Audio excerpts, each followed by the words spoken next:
You just realized your business needed to hire someone yesterday.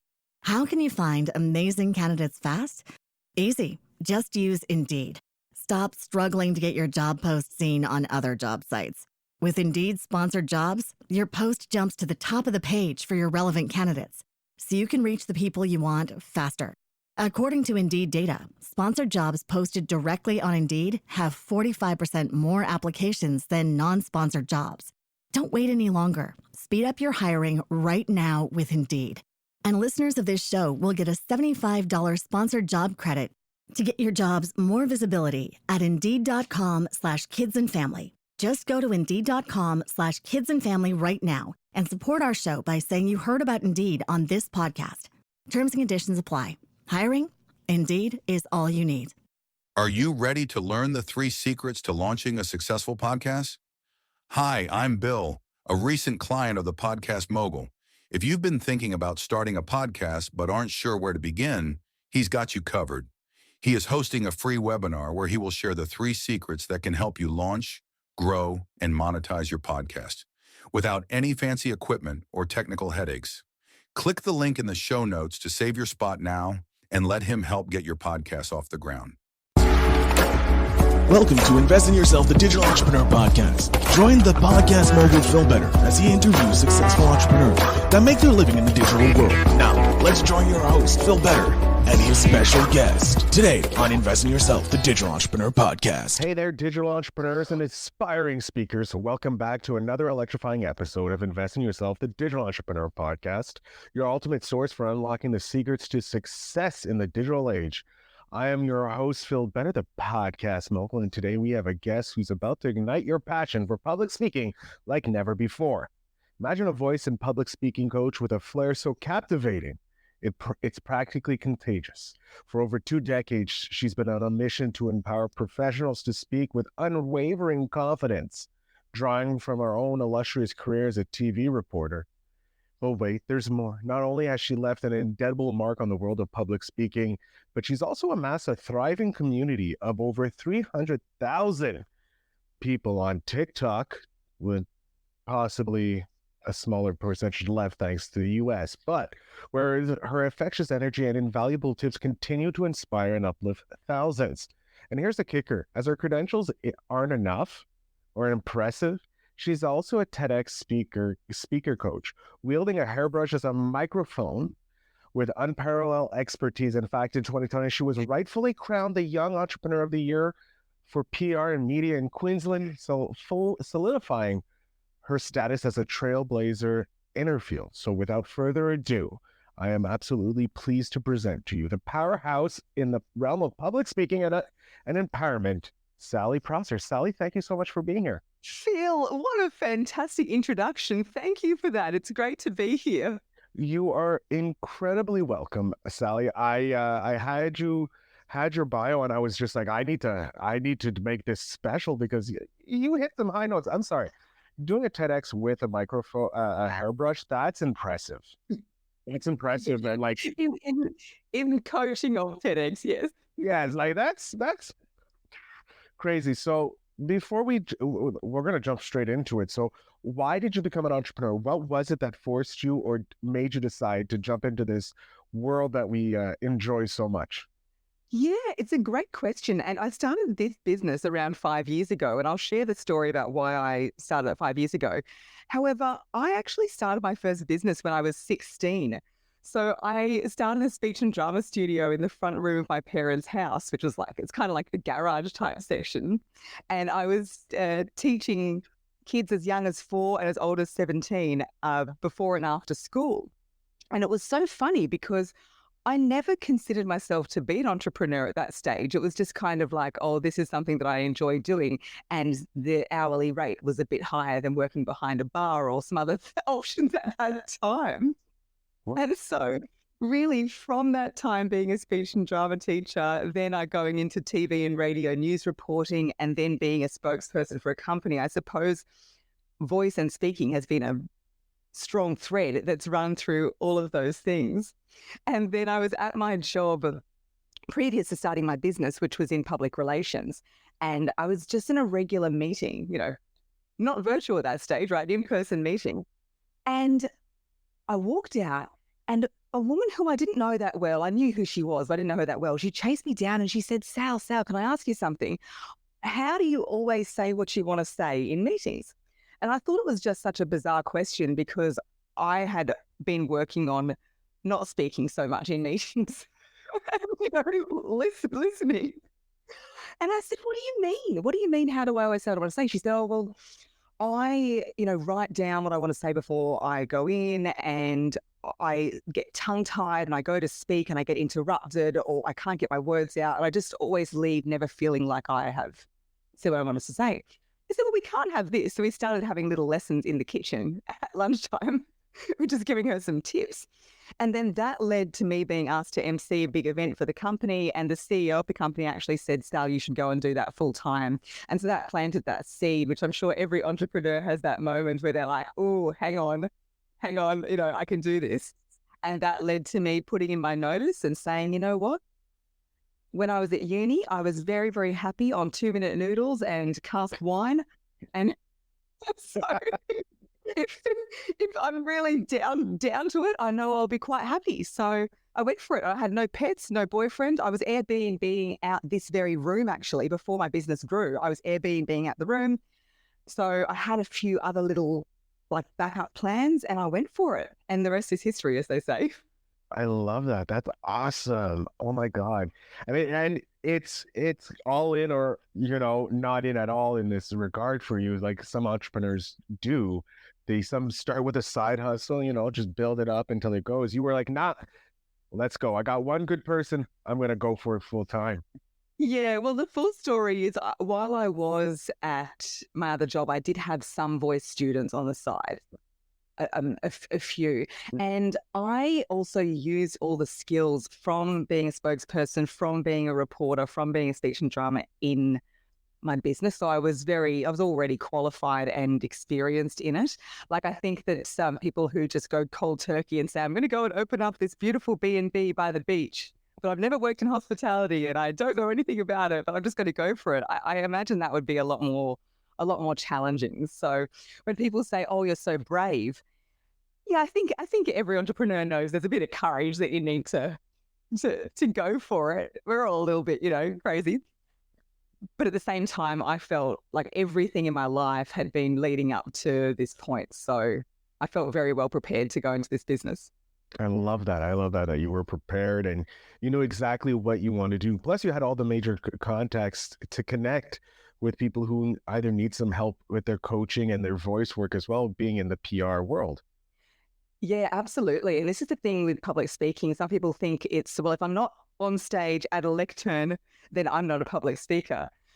But I really work with people from all industries, across business, professional. Some people come to me to help with their wedding speech. Everybody, no matter who you are or what you do, needs to use their voice in some way. With your start being, at 16, being pretty much in the same industry that you've been in, just, one with kids to now adults, have you seen a change in the methods that have been going on to bring in that confidence to make individuals be able to fall into their voice, like find their voice, if you will? Yeah, 100%. And having worked, well, because kids are a bit easier. Yeah, they have no preconceptions. I got more confidence, and way back when, the attention span was longer, they'd be dropped off at their half an hour or an hour speech and drama lesson, and you'd go through all the different things. So working now with adults, I am constantly looking at my methods and changing my processes, and also person to person, because it's about getting in tune with how that person works. So even just on a high level, some people learn better visually. So they like it when I write everything down and show lots of graphs and all the rest of it. Other people like myself, and Phil, I'm guessing you as well, being a podcaster, often we're quite auditory. Yeah. Like we like listening to stuff and talking. And so sometimes it's just having that conversation and being able to draw that out. And then with other people, it's, what can I hold? I don't have them right here, but I've got bright red stress, like they look like lips, but it's a stress ball So often I have those to give people, hang on, it's very clever, right? For sure. Oh my God, that's amazing. I love those. Those are amazing. For the audience who are just listening, they're bright red. Just picture the kiss lips, pretty much bright red, deliciously red lips that are pluckable, are kissable as well.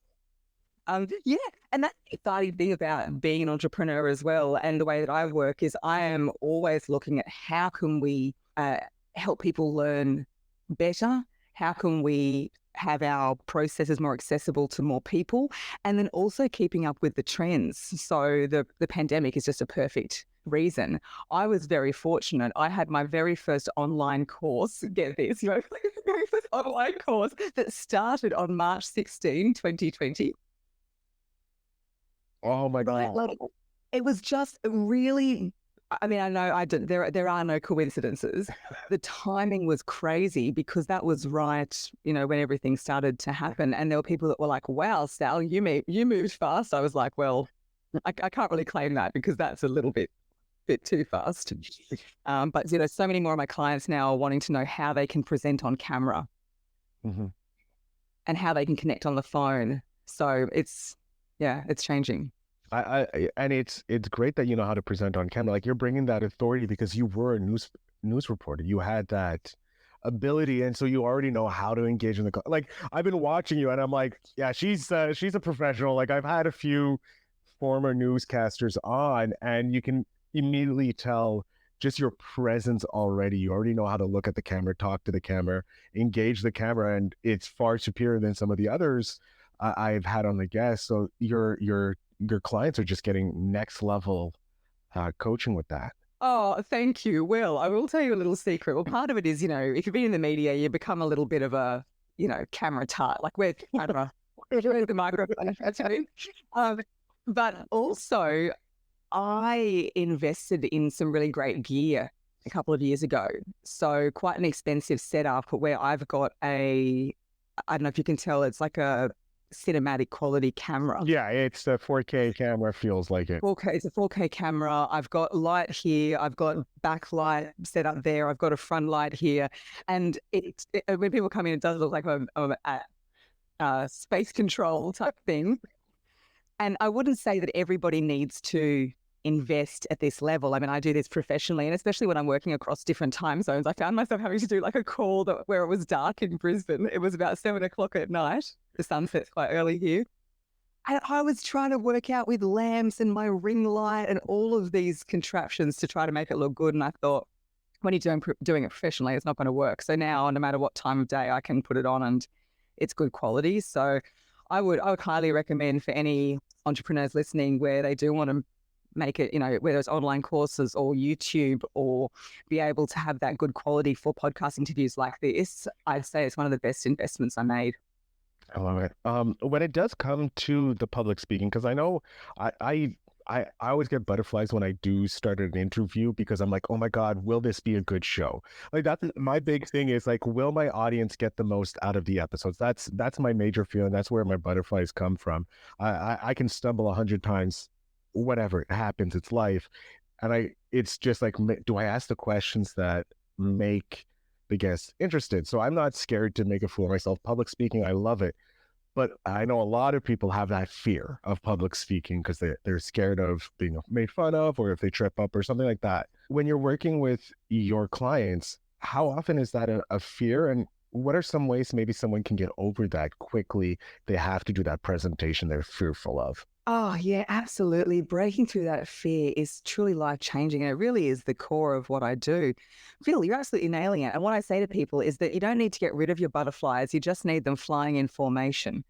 So it's about channeling that energy and imagining your voice is kind of like a pipe. I used to work in a water and sewage company, so it's kind of a bit gross when you think of it like that. But clear that channel so the voice can flow, because people aren't afraid of speaking. The fear is of the judgment, or the fear is of being exposed, being vulnerable, because sometime in our life, it's a very common story, we have been vulnerable, we have spoken up, and we've been shamed for it, or shut down for it, or criticized for it. And so then we go, okay, well, I don't know if it's really safe or okay for me to speak up. So I would say the big tip I'll share today is breathing, is to really breathe, because oxygen powers our voice. Without breath, there is no voice. And what can happen, especially when there's nerves and tension, all of the breath gets pushed up high in the chest. And then that can cause the voice to go in the head, and the pitch can go high and the pace can go fast. And you can have this kind of out of body experience and be like, oh my gosh. If we can breathe down, I say, imagine your buttocks are your lungs. You're not going to forget that. Imagine but you breathe into them, don't breathe out of them. That's something different. breathe in that low area, and that will help you get back into your body. And when your voice is back into your body, then you'll really be able to feel the words. You'll feel more grounded, more calm, and you'll get away from that overthinking, that overstressing, or what people often say to me is they get brain freeze. And brain freeze is like the equivalent of if anyone's got a Mac, it's like the spinning wheel of death, right? So it's like, it's loading. And that's what happens when we get brain freeze, because there's too much in the head and not enough down in the body. So breathing in is also known as inspiration, right? So if you want to inspire others, you must first inspire yourself. So take that breath in, that breath out, and then that breath in before you speak. And just doing that is going to totally change not just the quality of your voice, but also how you feel about speaking.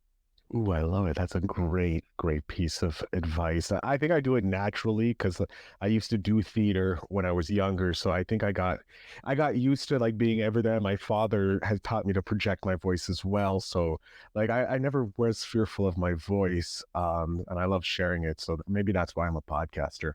Uh, always talking. Well, Phil, you've definitely got that voice. You can hear the theater background. And I love that you said that, is that all public speaking is using your voice. Mm. So if you're not afraid to use your voice, then you can apply that to speaking. Yeah, I love it. One and the same.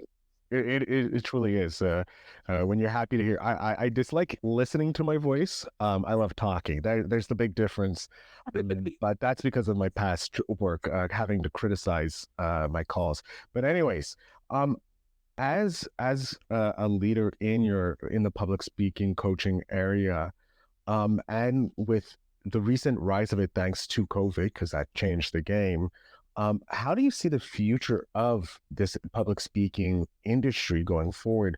Do you see it still staying a hybrid method, or do we revert back to the old school method of in-place conferences and speaking? Really interesting. So the weekend just gone, I was at the Professional Speakers Australia National Convention, which is the Australian Speakers Association. And this was one of the topics around the future of speaking. And this particular topic wasn't raised, but they did say that AI is being used a lot more. And that it's so important. I would definitely be on board with this as well. The importance of the human voice and human emotion. We're all like, AI is going to improve more and more. At the moment, you can kind of tell whether something's written by somebody or by ChatGPT. Right? You can kind of tell because it's still got that difference. It will start to get so good that you won't be able to tell. People will be able to plug it with so much of their own language that you won't be able to tell. So speaking is sort of a similar thing. And somebody mentioned at this convention that somebody had made a deep fake of them, right? And you're famous if someone's made a deep Yeah, like us. Okay, deep fake, let's go. I'm in the top. One of the other presenters are like, no, that hasn't happened to me yet. But what it does speak to is the importance, this is the work that I love and gets me up in the morning every day, is that human emotion, that connection with the human voice. And whether we're speaking on social media or on podcasts or on stage, I don't think the location really matters. I think that we'll continue to have both online and on stage running side by side. I think the key will be real storytelling, real voices, and even a few more are like, filler words, things that tell the audience that, hey, this is a real person and they are speaking from their true emotion. I love that. I like that. Just as I myself, it's interesting. I try and stop myself from umming and saying like words, because sometimes I feel like you're using it as a filler instead of fully having your thought process out. With like you said, the AI, and you can tell because there's no ums and ahs and it sounds perfect. There are podcast tools that remove that. Do you think that that's doing a disservice to the speakers on that podcast, or are they becoming too professional, if you will? Ooh, it's interesting because I have a podcast as well. It's called That Voice Podcast, and I edit every podcast. I don't outsource the editing. And the reason for that is exactly what you're saying, Phil, is that sometimes it's important to remove the ums and the ahs and the rest of it because it's just getting in the way of the audience hearing the message, right? Because that's what it's about. It's about the audience hearing the message. There are times when the pause is so long that you will need to make it a bit shorter, but there are other times when it needs to breathe because for the audience to hear the meaning, they need that longer time or they need those filler words, So that's where I think it's about that heart-to-heart connection. I always say when people listen to you, you don't want them to listen with their ears, but like the ears of their heart. You want them to feel what you're saying. So every podcast has a different style. Every podcaster has a different process. And I don't know, what do you think? You do a lot more podcasting than me. I'm when I look at it as an independent podcaster for a small business owner, I believe keeping the authenticity of the ums and ahs allows you to have that more personal connection. When we're looking at a larger corporation, if you will, like a Nike, Amazon, or a media corporation, like the ABCs, NBCs of the world, and they're producing it, I feel the ums and ahs, unless it's an interview-based podcast, I think they should be removed because we're expecting a certain level of professionalism or quality from them versus if we know it's an independent podcaster like myself or yourself, or we don't have the big backings of a corporation behind us. So we're expecting somewhat of an authenticity to it. Obviously, if like you said, the pause is too long or the ums, there's like 20 in a row, it takes away from the thing. People will be okay with the removal of that, but keeping somewhat of an authentic feel when it is the independent. Once I become like a big major person and I have billions of dollars, then professionalism comes in and cleaning up all the ums. But I do believe that it is essential to keep that authenticity. Yeah, and if when you're speaking, you're worried about ums and ahs, a good little tip is to, have awareness and replace it with the pause, but just keep the jaw nice and relaxed and open. It's much better if you've asked me a question and I go, yeah, good question. Then if I go, so see how it's like a closed kind of thing? And what that can do is it can make it harder to think about what to say rather than, which sort of gets the voice flowing. Already starts the flowing of it, starts the flow of ideas, if you will, instead of having the shut jaw, which can stop or create a wall. Exactly. Yeah. So if you are going to have fillers, have the open ones, not the closed ones. There we go. Another great piece of advice. With your expertise, like you've already provided some great pieces of advice. I want to get maybe some transformation, because I'm pretty sure you've seen some remarkable ones with your clients' abilities. Do you care to share a success story or a testimony of a client that you may have? Obviously, no names are necessary, but just the overall how they went through. Yeah, absolutely. So I had one business owner who was a photographer.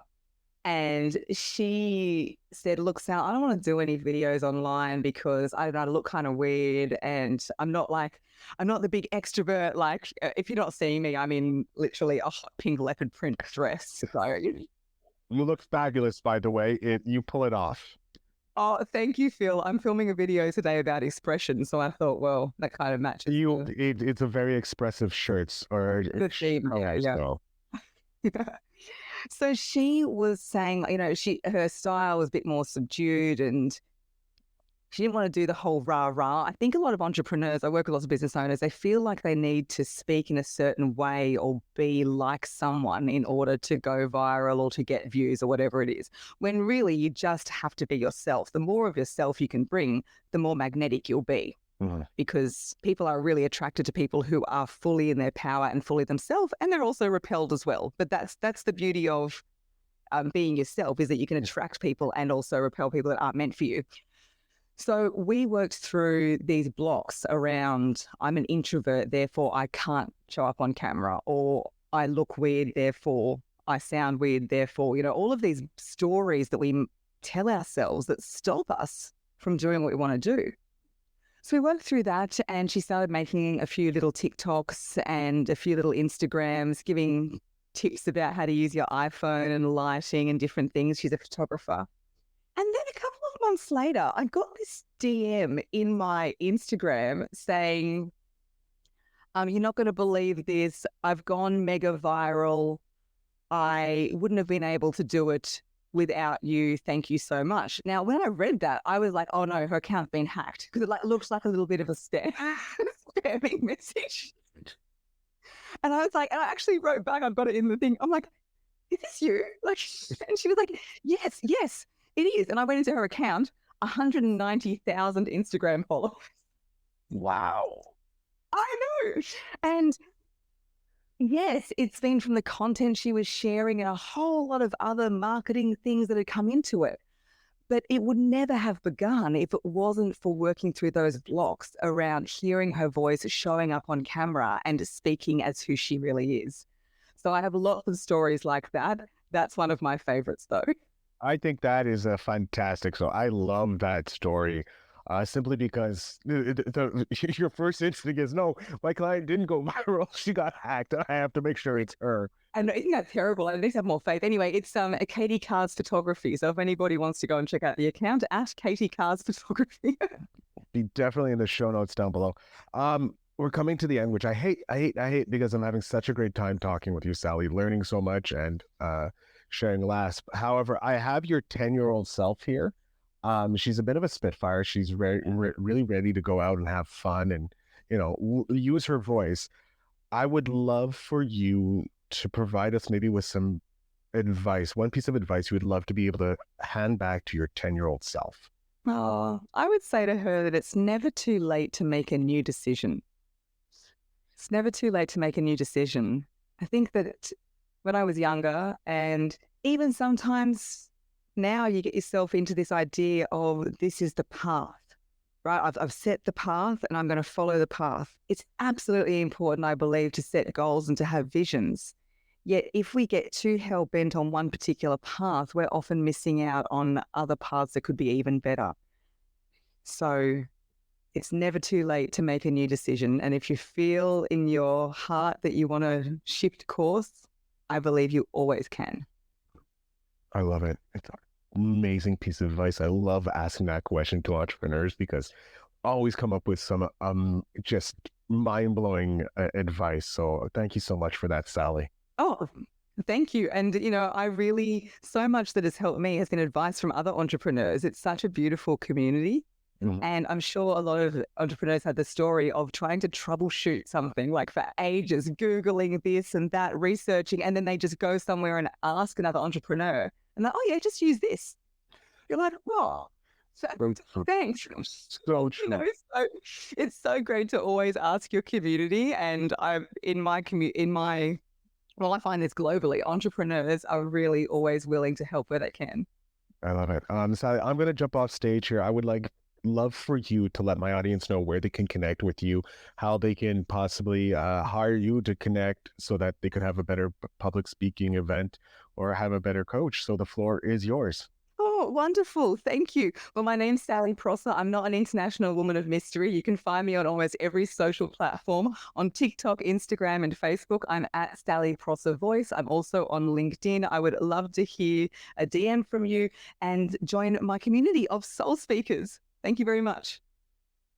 Sally, I can't thank you enough for coming on and sharing your voice with my audience and your story. It was a pleasure having you. My absolute pleasure, Phil. Thank you. To my audience, make sure you check out the show notes down below to connect with Sally and, come into your own voice and become part of her voice connection. I thank you so much for listening, and always remember to invest in yourself.